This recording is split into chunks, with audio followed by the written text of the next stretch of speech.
My hands were shaking as I lifted my coffee cup. I was on a first date with a man I had spent weeks getting to know online. Everything seemed perfect until the barista handed me my drink and looked directly into my eyes. On the cup, she had written, "The man behind you isn't who he says he is." Behind me sat my date. The barista mouthed the words, "Don't react," with a serious, urgent expression. In that moment, I knew I wasn't imagining things. Something was terribly wrong, and I was in danger without even realizing it. If you want to see how this shocking story unfolds, be sure to subscribe right now and comment where you are watching from so I can welcome you personally. My name is Ariana Wells, and I never thought I would be telling a story like this. I am not someone who loves drama or danger. I work from home as a graphic designer. I keep a small circle of friends, and after my last breakup, I promised myself I would take relationships slowly. But my younger sister, Chloe, kept telling me that I deserved happiness. One evening, she sat on my bed and said, "Ariana, stop hiding from life. Just go on one date. What's the worst that could happen?" I laughed at that question then. Now I know how real it was. That night, I downloaded a dating app and matched with Logan Pierce. He was polite, well-spoken, and had a warm smile in every photo. He never rushed me. He never pressured me. He asked about my dreams and remembered little details, like how I put cinnamon in my coffee and how I once stayed up all night designing a logo for a children's charity. He seemed different from every guy I had met before. After 3 weeks of messages, voice notes, and late-night conversations, he finally asked if I would meet him in person. I hesitated, but my sister was thrilled. "This is exciting," she said, grabbing my shoulders. "You're glowing again. You deserve this." We agreed to meet at a cozy cafe called Maple and Oak. It was a place I loved for its friendly atmosphere, natural lighting, and warm scent of baked pastries. I always felt safe there. The barista, a woman named Harper, had served me many times before, and we often exchanged small talk about movies and music. She had sharp, observant eyes, but a gentle personality. The morning of the date, my stomach was full of butterflies, but I told myself that was normal. I wore a soft blue sweater, jeans, and minimal makeup. Nothing too bold. I wanted to be myself. When I walked into the cafe, Harper greeted me with a smile that seemed friendly but slightly tense. "Your usual latte today?" she asked. I nodded. Before I could ask why she looked uneasy, the door chimed behind me, and Logan walked in. He looked exactly like his pictures. Tall, neatly dressed, friendly smile. He greeted me warmly and said, "It's really good to finally meet you in person." His voice was confident, smooth, and calming. For a moment, all my nerves disappeared. We sat down, and everything seemed normal. We talked about work, family, favorite shows, the kind of easy conversation that makes time feel slower in a comforting way. But every few minutes, I noticed Harper glancing in our direction. At first, I thought she was just curious, maybe happy for me, but then something changed in her expression. Her eyes were focused, not friendly, alert, not casual. She called my name when my drink was ready. When I walked to the counter, she didn't hand it to me with her usual smile. Her voice was low, her posture stiff. She placed the cup down gently and didn't move her hand from it. When I looked down, I saw the message written in thick black ink. "The man behind you isn't who he says he is." My chest tightened. I looked up at her in confusion, but she only mouthed the words, "Don't react." Her eyes were serious, almost pleading. In that instant, my entire mood shifted from relaxed to alert. This wasn't a joke. Something was wrong. I turned slightly and saw Logan sitting at the table, scrolling on his phone. He looked calm, normal, completely harmless. But now I couldn't ignore the feeling pressing into my chest. I remembered my father's words from years ago when he retired from the police force. The most dangerous people in the world aren't the ones who look dangerous. They're the ones who look ordinary. At that moment, I had no idea what I was about to uncover. I only knew one thing. My life was about to change. The moment I returned to the table with the cup in my hand, I felt like the air around me had changed. Just minutes earlier, Logan's presence had felt comforting. Now every movement he made seemed calculated. I forced a smile and sat down, praying that my hands wouldn't shake as I lifted the cup to take a sip. There was nothing unusual in the taste, but the words on the side of that cup repeated in my mind like a warning alarm. The man behind you isn't who he says he is. Logan leaned forward with a warm smile. Everything okay? You kind of froze up at the counter. His tone was light, caring, but something about the way he studied my face made me uneasy. It was as if he wasn't asking because he cared. He was asking because he was checking for signs that I knew something. I forced a laugh, just zoned out for a second. Long night working on a design project. He nodded, accepting my answer, but his eyes stayed on me longer than they should have. They weren't soft anymore. They were searching. I decided to play along until I understood what was happening. I asked him a simple question, just to keep the conversation moving. So you mentioned your sister is a teacher. What grade did you say she teaches? Logan hesitated. It was brief, but enough to notice. Second grade, he replied. But I remembered him clearly telling me in our messages that his sister worked in corporate law. I tried to act casual. Oh, right. I thought you said law school. He blinked once, then smiled. She used to. She changed careers. His answer came too quickly, as if he had prepared it. I took another sip of coffee, trying to control my breathing. My phone buzzed in my pocket. I glanced down, pretending to check a notification, but it was a message from an unknown number. It read, "Go to the restroom. Do not make it obvious." I looked up to see Harper coming out from behind the counter with a tray. She didn't look at me, but I knew it was from her.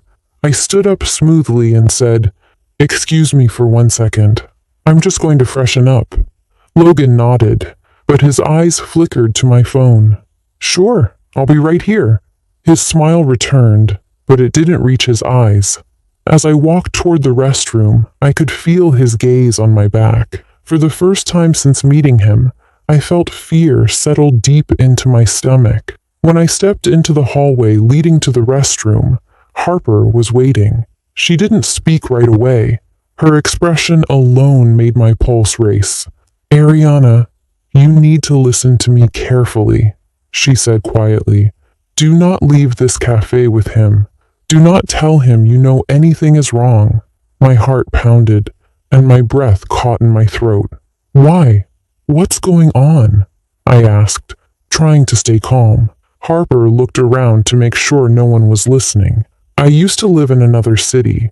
2 months ago, a woman went missing. I recognized your date from a news clip.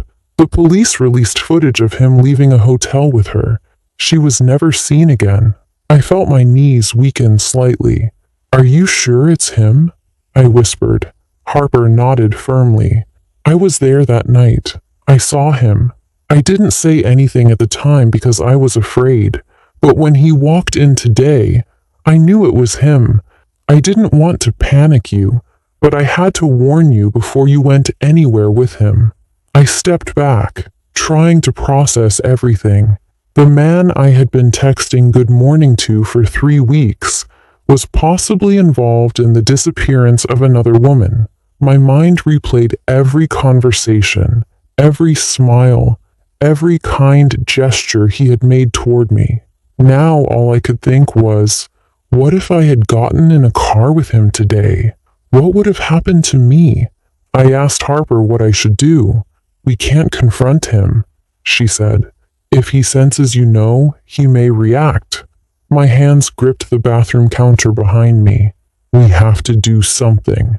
We can't just let him walk out. Harper nodded. I already texted someone I trust. He's not just any cop. He's the one who was assigned to the missing woman's case. He's close by, and on his way. A strange calm came over me. Fear was still there, but now it was mixed with resolve. I wasn't going to be another name on a missing person flyer. I wasn't going to remain silent. I looked at my reflection in the mirror. This was no longer a date. This was about survival. I'll go back out there, I said. I'll keep him talking. Just tell me when to get up. Harper nodded. When I bring out the second coffee tray, get ready to stand. That will be the signal. I took one deep breath and walked back toward the table, each step echoing the truth that my life depended on what happened next. I walked back toward the table, each step slow and carefully controlled. In that moment, everything in me shifted. I was no longer a woman on a date. I was a woman in danger, and every detail around me mattered. Logan looked up with a warm smile as I sat down. The same charming smile that had once made me feel safe, but now it looked like a mask, stretched too tightly across a face that hid something dark. He reached across the table, placing his hand over mine. You okay? You were gone a while, he said. His voice was soft, but his eyes searched my face as though scanning for evidence that I knew too much. I steadied my breathing and forced a smile. Yes, just got caught up answering a message from my sister. She's asking how the date is going. His eyes flickered again, not with warmth, but with calculation. He nodded and leaned back in his chair, pretending to relax. The air felt heavy between us, and for the first time, I noticed how quiet the cafe had become. Conversations were still happening, but in my mind, everything else faded into the background. It was just me, him, and the silent countdown until help arrived. Instead of avoiding eye contact, I chose to meet his gaze. My father once told me, predators read fear. Don't show what you don't want them to use against you. I remembered those words now. So instead of shrinking, I leaned in slightly as though still engaged. I watched him shift in his chair and subtly straighten his sleeves. There it was, that tiny moment of preparation, as if he was mentally reviewing his next move. I began asking him small questions, not about anything emotional, but about logistical details. So remind me again where you said you're from originally? He hesitated for just a moment before answering. I grew up in Seattle. I nodded slowly. That's funny. I swear you told me your family lived in Maine. He blinked once and then said, We moved a lot. My dad traveled for work. His tone was calm, but I caught the slight tension in his jaw when I maintained eye contact just a second longer than normal. I wasn't fishing for truth. I was testing cracks in his story. And each time I pushed, the cracks grew larger. Harper passed behind the counter, not looking at me directly, but I noticed her slide a second coffee tray onto the countertop. That was the signal. It meant the detective was close by. It meant this needed to move into the final stage. My heart pounded, but outwardly I stayed composed. Just then, Logan leaned forward. His voice dropped slightly. You seem distracted. Are you nervous? There was something unnerving about the way he asked it, as if he already knew the answer but wanted to hear how I would respond. I gave him the most genuine smile I could manage. First dates are always a little awkward, but I'm really enjoying this. I watched the tension ease off his shoulders. My fake reassurance worked. Then Harper walked toward us, carrying the tray. My heart started counting each step she took. 3 tables away. 2 tables. 1. Suddenly, Logan's phone buzzed. He looked down at it, not even trying to hide the screen. I only saw a portion of the message reflected slightly in his glasses. She fits the profile. Is the location secure? My blood chilled. This wasn't a random message. This was communication with someone else. Someone working with him. He locked his phone quickly and looked up. Smile completely gone now. He knew I had seen enough. His eyes changed. No longer warm. No longer pretending. They were flat. Emotionless. He leaned in again and lowered his voice. How about we get out of here? I know a quiet place we can go and talk. Every instinct in me screamed to run, but I didn't move. Instead, I gently placed my hand over my purse, getting ready. I knew if I reacted now, he would too, and things could turn dangerous instantly. As Harper approached, she made brief eye contact and gave an almost invisible nod. That was the confirmation. The detective had arrived, and this was the moment I had to act. Logan stood suddenly, pushing his chair back slightly. "Let's go," he said in a tone that was no longer a suggestion, but a command. I looked up at him with complete calm, and for the first time, I wasn't scared. I was ready. "I'm not going anywhere with you," I said in a clear, unwavering voice. He froze, and in that tiny moment of hesitation, before he could decide his next move, everything changed. The second those words left my mouth, "I'm not going anywhere with you," the air in the cafe changed. It was like every sound stopped. Conversations went silent. Chairs no longer scraped across the floor. Time itself seemed to pause. Logan stood frozen beside the table, his hand still gripping the back of the chair he had just pushed away. For a brief second, he tried to maintain his charming facade, forcing a smile that no longer reached his eyes. But then the smile fell. His face hardened into something cold, emotionless, almost unrecognizable from the man I thought I had been getting to know. He leaned down slightly toward me. His voice was low, controlled, chilling. "Ariana, this isn't the place to make a scene. You need to come with me, now." It wasn't a request. It was a command, and in that moment, I saw it clearly in his eyes. There was no concern, no confusion. There was only intent. A dangerous intent he had been hiding behind a carefully built mask for weeks. I stayed seated, every muscle in my body tensed but steady. "No," I replied, just as calmly as before. "I'm not moving." His nostrils flared, just slightly. It was the first sign of his frustration slipping through. He straightened his back and looked around the cafe. People were watching now, some out of curiosity, others sensing something was very wrong. Then Harper appeared, holding a tray, placing it gently on the table right between us. It was her silent signal. Help had arrived. Logan turned his head slightly to look at her, and I saw his jaw clench.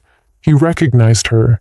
His voice shifted, cold and sharp. "You," he said quietly. Harper remained steady under his gaze. "Your drink is ready," she said. It was a simple sentence, but it was more than that. It was a declaration. She wasn't afraid anymore. Logan looked back at me, but before he could speak again, the cafe door opened. Two men entered in plain clothes, moving calmly, but with purpose. One of them scanned the room, his eyes locking directly on Logan. The other placed a hand on his radio without drawing attention. They didn't shout. They didn't panic anyone. They walked with quiet authority, the kind that comes from experience. Logan sensed it too. He slowly stepped away from the chair and reached toward his coat pocket. I had no idea what he was reaching for, but before he could pull anything out, one of the men stepped forward and said firmly, "Logan Pierce, do not move." His voice was steady, controlled, the tone of someone who didn't need to repeat himself. Logan's eyes narrowed as he turned his head toward the man, and in that moment, his entire demeanor changed. The charm was gone. The calm was gone. What remained was the real Logan, the one who lived behind the lies. His lips curved into a slow, unsettling smile. "You're too late," he said softly. Before I could understand his words, he lunged, not at me, but toward the exit. Chairs toppled. People gasped and moved back in a wave of panic. The two plainclothed officers sprang into action. One intercepted him near the doorway. Logan fought back with sudden violence, trying to break free. It was as if every muscle in his body was wired for survival. The officer locked him in a hold, forcing one arm behind his back while the other officer secured his legs. The struggle was intense but short-lived. Logan was forced to the floor, face pressed against the tiles. He didn't shout. He didn't protest innocence. Instead, he turned his head and looked right at me. There was an eerie calm in his eyes, almost like amusement. "You think this changes anything?" he said quietly. "You have no idea how many are already watching you." Those words sent a chill through my veins. Watching me? Who else was involved? Who were the people texting him? As officers cuffed him, one of them said, "Logan Pierce, you are under arrest in connection to an ongoing investigation involving multiple missing persons." A wave of disbelief spread through the cafe. Some people looked horrified. Others whispered behind their hands. Harper stepped beside me, gently placing her hand on my shoulder. My body felt heavy, as if my legs would give out any second. But I stayed standing. I needed to see this through. Logan was lifted to his feet. His wrists were in handcuffs. Yet even in custody, he tried to lean toward me as they escorted him out. "This isn't over," he whispered. The moment he was out the door, I finally exhaled. It was the first real breath I had taken since the warning appeared on my cup. The cafe was silent. Then slowly, people began to clap. Not loud applause, but a soft, collective sigh of relief in the form of gratitude. Gratitude that something far worse had been stopped in its tracks. As the officers led him to the squad car outside, I looked down at the cup still sitting on the table. The message stared back at me in black ink, the warning that changed everything. The man behind you isn't who he says he is. And in that moment, I realized something powerful. This was not a story of fear. It was a story of survival. A story of listening when something inside you whispers, "This doesn't feel right." A story of how one stranger's courage saved my life, and I wasn't going to be silent about it. The moment Logan was taken away, it felt as though the air inside the cafe finally loosened. My body had been tense for so long that releasing that tension felt surreal. I didn't realize I was shaking until Harper gently placed her hand over mine and guided me to a chair. People who had been strangers to me just an hour earlier were now offering me water, warm words, and quiet looks of support. But the shock still had its grip on me. I kept staring at the door he was taken through, half expecting him to walk right back in. My heartbeat echoed in my ears. It wasn't just what had happened, it was what almost happened. And as that truth sank in, so did another reality. My life was no longer the same. The detective who had taken Logan into custody, Detective Harris, approached me with a calm, steady presence. He gently sat across from me and explained everything. Logan wasn't just a liar or a catfish. He was wanted in connection with multiple missing person cases across different states. He had changed his identity several times to avoid capture. The night before, a surveillance photo of him had been released to local authorities, along with a special advisory to public locations. That's when Harper had seen his image. She hadn't hesitated. She had made a choice that saved my life. When Detective Harris told me Logan had been tracking me online for weeks before he even messaged me, my stomach twisted. It wasn't chance. It wasn't romance. It was a setup from the very beginning. He had chosen me, researched me, targeted me. The thought made me feel cold inside, but at the same time, it lit something within me, something strong, determined, awake. I realized how close I had come to disappearing into the same silence as the women whose stories were never told. As the cafe slowly returned to normal and customers quietly resumed their conversations, I stood up and walked to the counter where Harper stood.